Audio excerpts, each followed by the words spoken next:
Something shifts the moment you stop being easy to manipulate. You start saying no. You stop explaining yourself that used to making room. You begin, and that is when certain people in your life change. Not because you change toward them, but because they no longer have access to the version of you that gave them what they wanted. This is that map. Think of the time you held a boundary with someone who wasn't used to you having one. Maybe you saw decision in there. Maybe instead of no, you call me decision. Doesn't it disappear? It transforms. Psychology is you react. You search into sex the pliable lever. Understanding them doesn't make them stop, but it makes them visible. And visible is the beginning of free. Move 01. They try to make you doubt yourself. Your boundaries are areas or ebbs. You don't know what's happened to you. What's up? You grew, and that growth is convenient for someone who needed you smaller. Understanding this doesn't mean the doubt disappears. It means you can watch it arrive and know its name. And when you know its name, you stop taking it as evidence that they're right and start taking it as evidence that the move is being played. Kai, a few of us are worried about you. Is everything okay? They recruit other people. They go sideways. Social pressure is harder to hold a boundary against than individual pressure. The triangle is visible once you know to look for it. The story was shaped before it reached you. You are not obligated to accept as someone who isn't about yourself from someone who only heard one side of it. They weaponize your county. They what makes you feel symbol. They know you. They know what makes someone who what's shrineness. Bajer. They have the keys to the rooms you've been trying to lock. The key still exists. The vulnerability was real. What changes is the door. You are allowed to take back access, even from people who were given it genuinely. The rooms are yours. An emergency arrives. A sudden need. An emergency is that only you to crisis did entirely.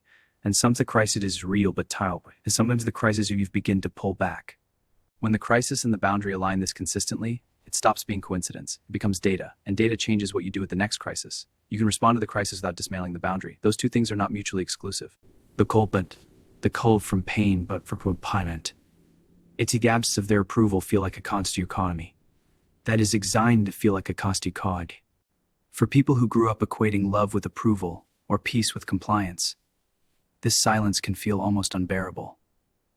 Because you know what the hurt is for. Your brain is wired to find social rejection painful, not metaphorically, literally. The same neural pathways that register physical pain activate when we experience social exclusion, disapproval, or the withdrawal of someone's warmth. The urge to fix it, to reach out, to apologize for something you didn't do wrong, that is not weakness. That is your threat response trying to make the pain stop. Understanding this truly is everything. You start interpreting it as evidence that you are human. And you give yourself permission to let the discomfort pass, without dismantling the boundary that caused it. Here is what none of these 5 moves can survive. Calm awareness, not anger, not counter-manipulation, not a speech about what they're doing, just seeing it, choosing not to be moved by it.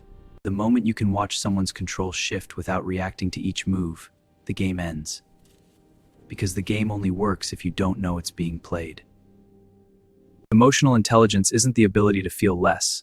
It's the ability to feel clearly, to name what's happening in real time, and to choose your response instead of defaulting to your wound.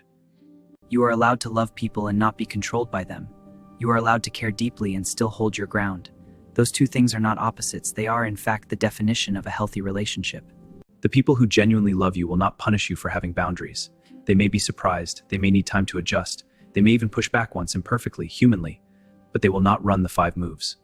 I came back to ask, not demand. I appreciate that. It means a lot.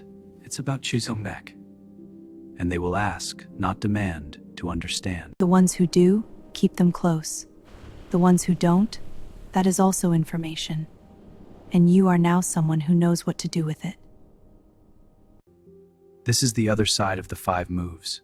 Not the triumphant other side. The quiet one. The one where you know what you know and can breathe in it. The blue-gray mist. The scattered light.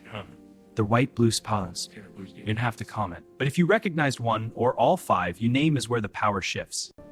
Share this with someone who needs to understand what's happening around them.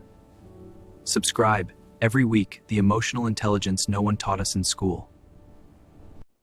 The version of you who holds the boundary, who reads the moves, who doesn't reach for the phone, who knows the name for what's happening. That person has been becoming the whole time you were watching this.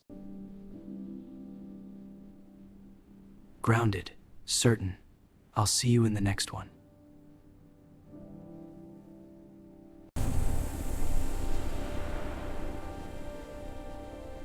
A name for it. And a name is where the power shifts.